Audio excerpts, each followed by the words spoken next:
Blackburn hosting Man City, 13th minute. Two guys sets up Aston who forces a brilliant save from Carlo Nash, but the ball pops to David Dunn, who heads it in to an empty goal. 1-0 Rovers. That's how it... They faced a Fulham side dumped from the cup by Burnley and missing Sean Davis and Luis Morte.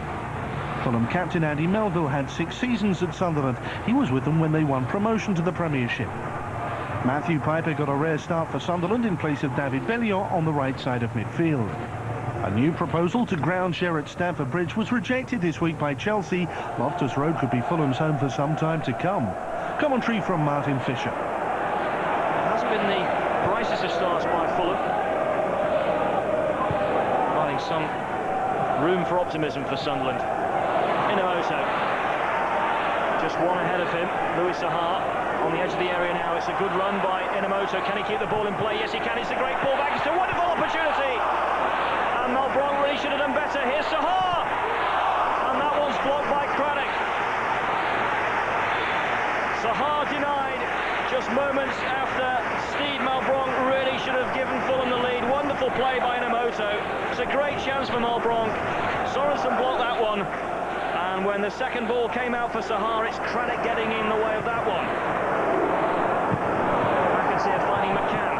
On for Flo. The flag stays down. Challenged by Jetu. They're all slipping and sliding, but Harley does enough in the end. Only as far as Stephen Wright, though. Phillips wants it. Flo gets it. In behind Fulham. Great chance for Sunderland. Sorry, Andre Flo, and he's wide. Oh, it's the best chance Sunderland have created so far.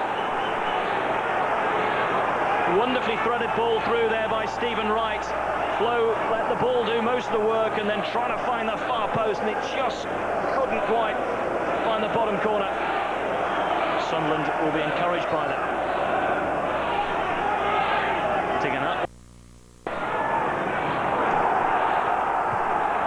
The corner kick to Sunderland in the opening 3 minutes of the second half. Had their corners in the first half. Couldn't really threaten the Fulham defence. Changed it this time. McAteer wants it short. In go his cross. It's come out as far as Craddock. Blocked and partially away by Melville, and Kilban was in with the shot. Kilban actually claiming that it was Melville's clearance rather than his drive that took it wide. But Craddock, of all people, look at this, completely unmarked. Good block by Taylor, and I think Kilban might actually have a case. To collect it for Sunderland. The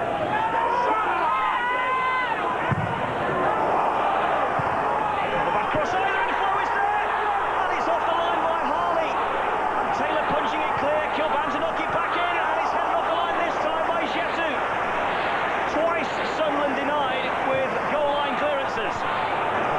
Phillips did well to get through Melville's challenge. It was a dangerous cross. Taylor didn't deal with it, and Flo couldn't help it beyond Harley.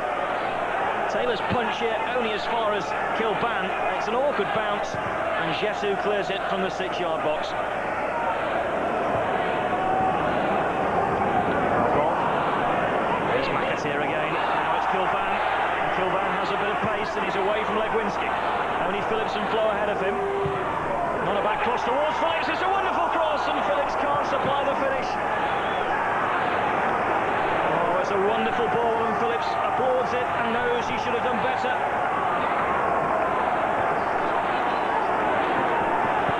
Now have Fulham got the legs as Fulham carries it forwards. This is Stolz's, need a good cross. It's not a back cross either, and it's Hammond who reacts at the back post and couldn't quite divert it into the net. What an introduction that would have been to Premiership football. It's a fiercely driven ball across, the sort that the goalkeepers hate.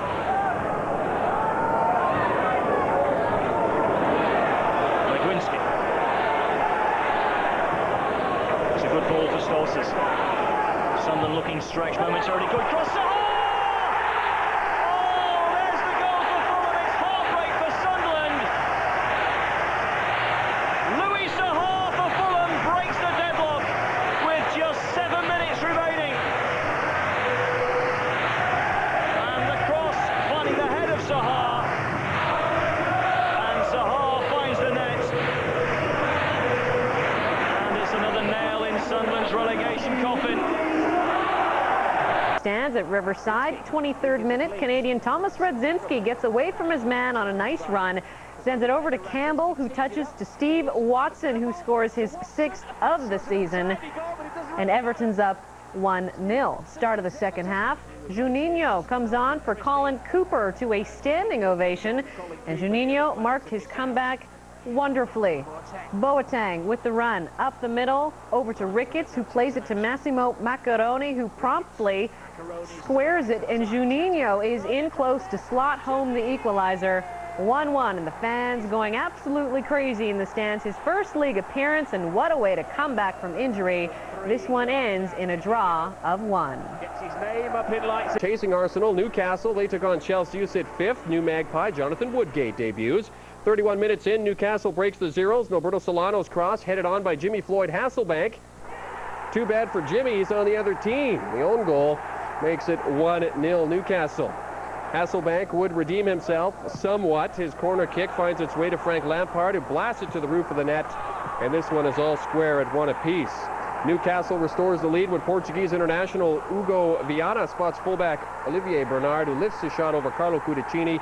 2-1 Magpies. Chelsea gets no closer as Bobby Robson's side gets all the points in this one. It's nice to win 3-1, 4-1, but sometimes you can't do that. For Albion, Jason Kumas was making the 150th league appearance of his career. Saints' European hopes have been fading in recent weeks after 3 successive league defeats. Time to turn the corner. Only the side netting after Lundekram's dangerous near-post flick. The key moment of the match came early. Was the ball in or out? Or West Brom froze, Southampton came to the boil, and Beattie hit a scorcher. A stunning goal. Albion forgot the basic rule of playing to the whistle. Daisy and Dicchio both stopped, and Southampton made them pay. A brilliant goal to take Beattie's league tally to 18, only 3 fewer than the whole of the West Brom team put together all season. Sometimes it can be hard to see a way clear. The sun's beginning to set on West Brom. No handball, just more sloppy defending. And but for the awkward bounce, Lundekram might have made it too. West Brom had won the previous meeting this season 1-0 on 3 successive victories for Albion. At the time, they were even above Manchester United in the table. But this time, Southampton pressure was relentless. Ormrod close. Into the final minute of the first half, Marsden's run sparked a great exchange between Ormrod and Beattie. But the former Blackpool striker's still looking for the 50th league goal of his career. Defeat at West Ham last week had left Albion 5 points from safety, and in their run-in, 6 of their last 9 games are against teams currently in the top half of the table. Not much consolation from the fact that Ormrod's effort didn't count. The whistle had already gone for a foul against Beattie for climbing. Southampton can look forward to an FA Cup quarter-final against Wolves and former boss Dave Jones next week. Wolves will be well advised to keep a tight rein on Fabrice Fernandes. 2 minutes to go and a final chance for West Brom to salvage a point. Substitute Clement sliding it in to Lee Hughes. Agonisingly wide for Daniele Dicchio. 1-0 the final score. Albion are running. Spurs and Lee Boyer creating more trouble for himself as he receives a yellow for that tackle on Buncevic. That's Boyer's 10th yellow of the season, meaning there's a suspension to come. 31st minute, Jermaine Defoe working to set up Les Ferdinand, who he finds at the edge of the box, and Ferdinand drills a low shot that gets past Casey Keller. His first goal in West Ham colours, 1-0. Hammers go up by 2 for the first time this season. Carrick the cross, and from there the ball headed up. Keller will come out to claim it, but he fumbles, and while he's down, Michael Carrick volleys it into the unguarded net for his 3rd of the season. West Ham wins their 1st in the league this season without Paulo Di Canio. You know, with now there's 9 games to go, it is about picking up the 3 points every time we take the field. We've done that in the last 2 games. But today... Berg comes out of the tunnel. The Swedish midfielder out the past 2 months with an Achilles injury. First decent chance of the contest. comes on 10 minutes. Fullback Chris Powell cuts inside the left flank and centers to Jason Ewell, who doesn't get the best of this ball. The easy stop by David Seaman. Arsenal gets a decent chance when Mark Fish misplays the ball at the back. Henry is through, but he nails the woodwork. Henry wanting that one back. Gunners pressing again in the 24th. Charlton can't clear. Henry and Perez work the close quarter layoff, and Kiley is forced to make a great save off Perez. Kevin Lisby manages to clear. Arsenal fans didn't have to wait much longer for a goal. 26th minute, Henry with the lovely pass to the Charlton back line, and Francis Jeffers has his 5th and likely easiest goal of the season. It is 1-0 for Arsenal. This one an absolute beauty. At the other end, Kevin Lisby keeping David Seaman on his toes. Lisby with the instinctive turn and fire that Seaman has to dive and push to the outside of the upright. For all his brilliance, Thierry Henry is known for lapses in discipline. Here is one of those instances. Following the challenge by Parker, Henry kicks him, and that results in a booking. Yellow card during the 32nd minute. Story doesn't end there, though, as Henry gets Parker one better before the minute is done with the aerial assault.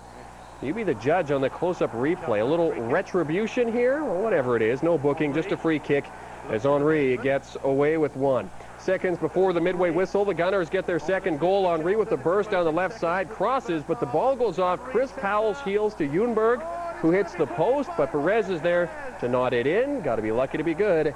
And it is 2-0. Certainly not the flash of brilliance of the opener, but they all count.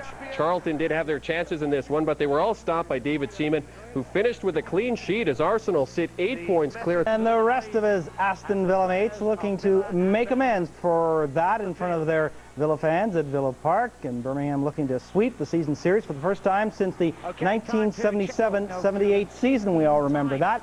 A largely uneventful first half when it came to scoring chances. Plenty of work, though, for the referee, Mark Holsey. Birmingham's Robbie Savage throws the body check on Joey Gudjonsson. Then that was Moss and Flair de Berry's knee to Dugari. This incident, like the others, did not warrant a caution. The yellow card would finally come out for Kenny Cunningham, who went in out of control into Barry, and he went flying. Took to the 41st minute of the first half for the first shot on goal. Dugari putting Enkelman to the test, and this test, Enkelman passes. Manager Steve Bruce, though, thought that they were going up by 1. Early in the second half, Halsey trying to get between Dion Dublin and Savage, and doesn't break it up soon enough, and Dublin will headbutt Savage, and he will be red carded for that, and suspension likely to follow. So with Villa down to 10, Birmingham will finally take advantage in the 73rd minute.